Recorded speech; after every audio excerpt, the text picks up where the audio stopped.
ok ông Vôn bà camera lan 360 សម្រាប់រថយន្ត GAC GS4 ណា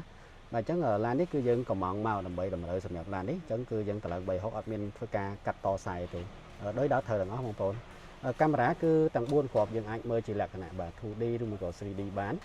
ហើយបានមើលចូលឆុងជាច្រើនបានអញ្ចឹងមានមុខងារ record ថែមទៀតអញ្ចឹងនេះគឺគេធ្វើមកប្រភេទបាទដាក់មកតម្រូវហ្មងរូបភាពច្បាស់បងប្អូនបាទមើលឃើញជុំវិញឡានហើយមានរូបតំណាងផងដែរអញ្ចឹងឡាននេះក៏មានផងដែរតម្លើងនៅតិចក្តោបបាទតិចក្តោបយើងមានបតុងនេះបាទចុចបែបនេះមកអូខេបាទតិចក្តោបនេះគឺគ្រឿងភ្ញៀវគាត់បាទកំងមកខ្លួនឯងណាបងប្អូនកំងមកយើងធ្វើការតម្លើងជូនណាហើយនឹងមានគ្រឿងផ្សេងទៀតបាទគឺទ្វាបឺ